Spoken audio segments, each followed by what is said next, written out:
Cabrini, repórter investigativo, pode sentir medo?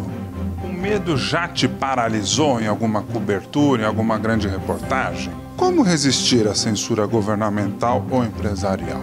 Você já teve alguma reportagem censurada? Quais foram as guerras que você já cobriu? Você já viu muita gente morta e mutilada nessas coberturas?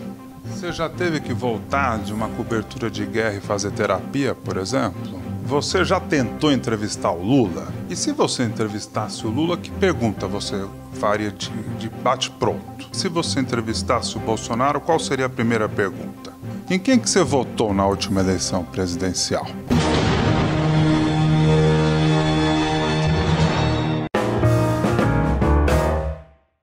O meu convidado tem 42 anos de carreira e é um dos melhores jornalistas do Brasil. Ele é especializado em jornalismo investigativo, coberturas de guerra e na defesa dos direitos humanos. O meu entrevistado já ganhou praticamente todos os prêmios importantes da comunicação.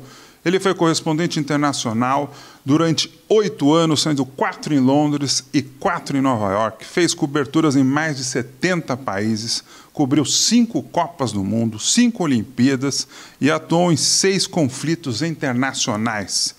Meu convidado nasceu em Piracicaba, interior de São Paulo, e começou na televisão aos 17 anos. Ele passou por Globo, Bandeirantes e Record. Atualmente, o meu entrevistado é apresentador e editor-chefe do premiado programa jornalístico Conexão Repórter do SBT e está lançando o livro No Rastro da Notícia, este que está aqui na minha mão pela editora Planeta. Eu recomendo, já li o livro, é um excelente presente para o final do ano. Roberto Cabrini, seja bem-vindo mais uma vez ao Ping Pong com Bonfá. Obrigado, Bonfá, é um prazer estar contigo. Você faz um programa singular, que tem personalidade, e é um prazer estar contigo. Eu é que agradeço, fico muito feliz. Tem um trecho no livro, eu separei aqui. Você diz, censura? Em qualquer veículo de comunicação, em qualquer parte do mundo, o jornalista vai enfrentar algum tipo de restrição em algum momento. Isso, entretanto, não pode servir como desculpa. Cabe ao jornalista resistir. Penso que a pior forma de censura não é a governamental ou a empresarial, mas a autocensura. Como resistir à censura governamental ou empresarial? Com muita convicção daquilo que você é, daquilo que você representa. Você vai ser submetido a pressões, faz parte do jogo. Isso não acontece só no Brasil, acontece em veículos de comunicação das principais democracias do mundo, por razões econômicas, por razões políticas. Enfim, jornalistas, de um modo geral, enfrentam pressões. A matéria que você não pode veicular hoje, amanhã, você tem condição de veicular. Você já teve alguma reportagem censurada? Já, com certeza. Isso faz parte, eu não vou dizer exatamente qual, é uma questão ética, mas isso faz parte. Só que a matéria que hoje não pode entrar no ar, amanhã ela pode. É isso que eu aprendi. A grande e boa notícia é essa. O que hoje não dá para pôr no ar, daqui a pouco existem condições para que você possa pôr no ar. É preciso ser mais pragmático, ser mais estrategista em termos do momento certo para veicular uma determinada matéria. Porque as pressões existem, né? Eu costumo dizer que denunciados não mandam flores. Denunciados intimidam, denunciados ameaçam não só a você, como também as pessoas que você mais ama. Então, é preciso de inteligência, racionalidade e pragmatismo. Conforme eu disse, o que não dá hoje, amanhã pode dar. Você já tentou entrevistar o Lula? Muitas vezes, já fiz muitos pedidos, como também tenho feito muitos pedidos para entrevistar o presidente Jair Bolsonaro. Mas parece que esses personagens não dão entrevistas para aqueles que podem fazer perguntas desconfortáveis a eles. E se você entrevistasse o Lula, que pergunta você faria de bate-pronto? Presidente, por que o senhor insiste em não fazer um meia-culpa de tudo o que o PT fez de errado em termos de corrupção durante o seu governo? Nunca houve meia-culpa.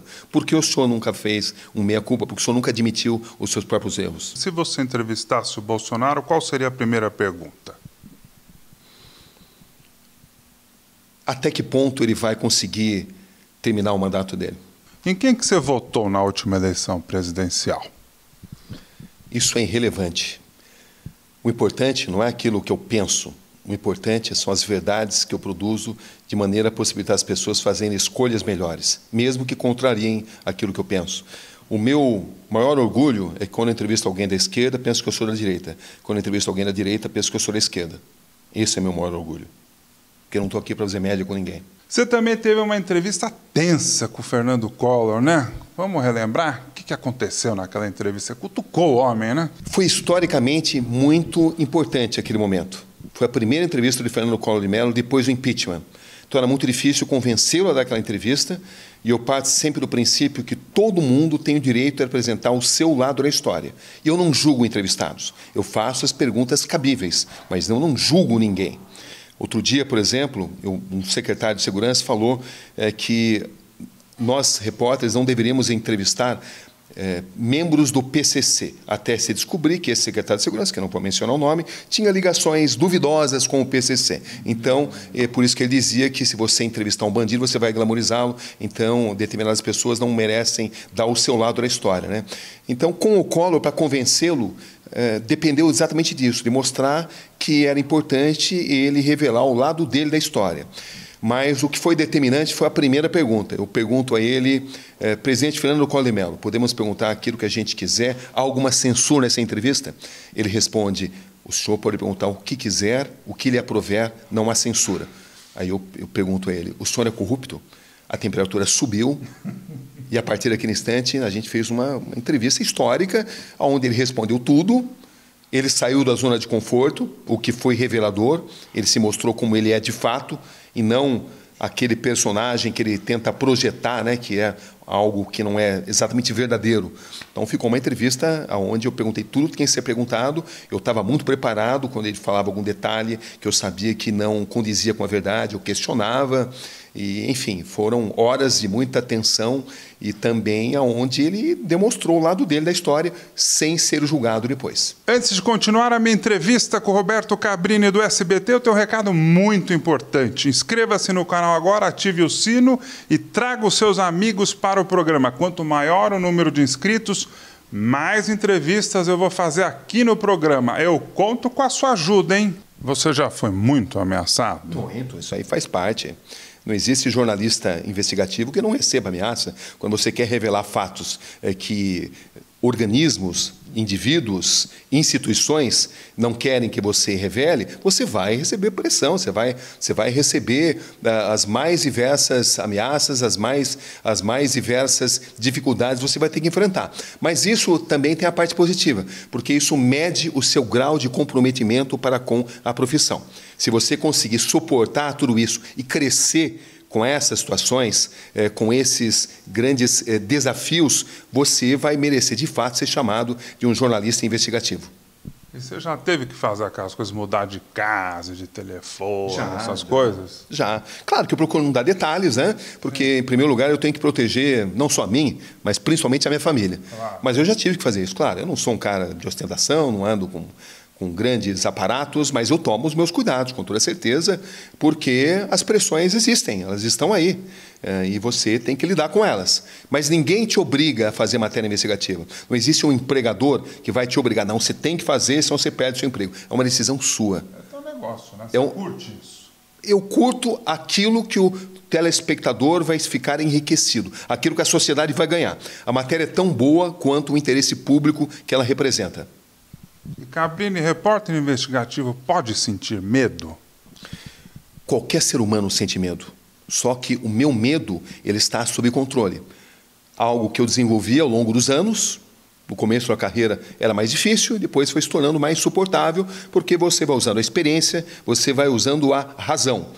Nada ou nenhuma atitude vai te garantir completa segurança, mas alguns detalhes garantem melhores possibilidades. Como, por exemplo, eu aprendi que você levar grandes aparatos de segurança, ou você numa guerra usar grandes aparatos de proteção, como, por exemplo, colete, a prova de balas, capacete, em algumas situações, vão apenas te trazer uma postura de arrogância. E a arrogância te coloca numa situação de muito mais insegurança. É o teu negócio, você está em países... Não só isso, mas você está, às vezes, em países onde o cidadão comum mal tem o que vestir, e ele está numa situação de muito perigo. Aí você chega perto dele. Todo fantasiado, como se fosse um ET, e ele mal tem o que comer, mal tem o que vestir. Era como se você estivesse dizendo para ele, olha, a minha vida vale mais do que a sua. Então, se você se veste mais proximamente a ele, você vai ter uma interação melhor. Conversa de igual para igual. Com certeza. E se existe algo que te põe em risco, é arrogância. Você conviver com as pessoas igual para igual, respeitá-las, olhar nos olhos das pessoas, conhecer, à medida do possível, a cultura delas, entender o lado delas da história, que é o principal, né? Eu costumo dizer que um repórter ele é tão bom quanto a sua habilidade em entender o outro lado, entender a perspectiva de quem ele está entrevistando. Você precisa entender como pensa a pessoa que você está entrevistando. Isso vai te facilitar no sentido de escrever um bom texto, isso vai te facilitar no sentido de você descobrir fatos submersos, fatos ocultos, desde que você pense sob a ótica de quem você está entrevistando. As fragilidades, as fortalezas, as convicções, os medos, você tem que entender o mundo sob a perspectiva do outro. Essa é a grande dificuldade. Quando você consegue isso, o mundo se abre diante de você. Você está gostando da minha conversa com o jornalista Roberto Cabrini do SBT? Então mande agora seu comentário aqui no YouTube ou mande a sua mensagem pelo Twitter com a hashtag CabriniComBonfá. O medo já te paralisou em alguma cobertura, em alguma grande reportagem? Nas primeiras coberturas de guerra, você fica paralisado. Na primeira explosão que acontece, você fica com muito medo, com certeza. Você fica muito preocupado. Mas com o passar do tempo, você vai aprendendo a distinguir quando uma explosão está próxima, quando uma explosão está longe de você, e você vai também se nutrindo da experiência de quem está perto de você. Qual foi a primeira que você levou um sustão? Você lembra? Acho que a primeira vez que eu estava na Palestina, quando teve uma grande explosão, eu levei um susto bem grande. No Iraque também, né? Eu tive 3 vezes no Iraque. Na primeira vez, eu lembro que a gente teve situações de muito aprendizado mesmo, né? Daquilo que significa o perigo de uma explosão, de um campo minado. O campo minado é uma coisa muito assustadora, mas nada te protege mais do que o seu senso de observação. E eu descobri em situações críticas eu fico mais observador. Os meus sentimentos, os meus sentidos ficam muito mais acionados. E isso me protege. Mas é algo evolutivo, que você vai melhorando ano após ano, cobertura após cobertura. E aquele cara que meteu uma metralhadora no Afeganistão na sua câmera? Esse foi, sem dúvida, um momento crucial, porque a gente tinha filmado uma vila sendo dizimada, porque eles tinham dado comida para as tropas inimigas do Talibã. Era uma imagem de $1 milhão, a vila sendo dizimada. Na saída da vila, a gente foi interceptado por combatentes talibãs e eles apontaram o Kalashnikov, os fuzis, contra nós, fizeram toda a menção que iam nos executar, mas aí o fato de eu saber falar algumas palavras, poucas palavras em pastum, que é o idioma deles, foi o suficiente para eu ganhar uma certa simpatia, dizer que eu não era jornalista americano, que era o medo que eles tinham, e conseguir pelo menos convencê-los a levar para um comando deles que falasse inglês, e aí eu consegui convencer esse comandante de que a gente tinha se perdido, que não era exatamente verdade, mas foi a explicação que eu pude dar naquele momento e a gente até acabou sendo alimentado por eles no final do dia. Enfim, eu acho que a situação que você aprende, né, desses momentos críticos, ou que você aprende desses momentos críticos, é que o seu maior inimigo é a sua arrogância e o medo que pode te paralisar, pode te engessar e pode fazer com que você tenha movimentos bruscos, pode fazer com que você não consiga se comunicar com as pessoas. Se você se manter racional, você tem melhores possibilidades. Quais foram as guerras que você já cobriu? Você se recorda? Vamos tentar. Iraque, Afeganistão, Palestina, Caxemira, Haiti, Somália. São as que eu me recordo nesse momento. Você já viu muita gente morta e mutilada nessas coberturas? Com certeza, isso faz parte. No começo você fica muito impactado com isso. Depois você vai se dessensibilizando, você vai desenvolvendo anticorpos, né, para prosseguir na sua missão. Você quer saber quem é o próximo entrevistado do programa? Você quer sugerir um novo convidado para eu entrevistar e ter o seu nome citado durante a gravação? Então me siga no Twitter e no Instagram. No Twitter é @mbonfá e no Instagram é @marbonfá. Me siga nas minhas redes sociais para não perder nada do ping-pong com Bonfá. Quando você volta, Cabrini, você tem pesadelo? Como é que é voltar de uma guerra? Outro dia eu vi um filme baseado em fatos reais, uma jornalista que cobriu várias guerras desse tipo. E depois que ela volta, ela tinha pesadelos com isso. Né? Ela tinha alguns problemas com isso, mas ela continuava voltando e cobrindo e fazendo o trabalho dela, mesmo assim. Como é que foi a tua volta desse tipo de cobertura, né? Você tinha pesadelos também ou não? Tem sim, faz parte. Você somatiza tudo quando você não está mais submetido sob a pressão de ter que terminar a sua matéria, de fazer o seu texto. As suas atribuições, as suas necessidades profissionais te desensibilizam momentaneamente. Outra coisa, a realidade vista pelo viewfinder, ela é muito mais palatável do que aquela vista a olhos nus. Ou seja, o ato de filmar, o ato de descrever acontecimentos faz com que você desenvolva uma proteção, anticorpos, faz com que você fique, de certa forma, dessensibilizado.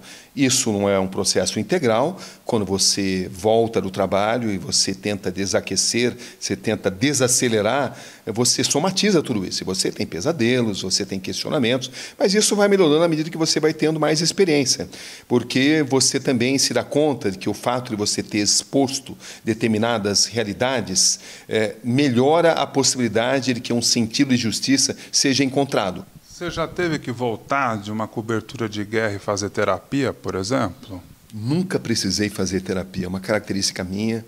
Passei pelas situações mais difíceis no exercício da profissão, nunca precisei fazer terapia. A minha terapia é o meu trabalho e a minha família.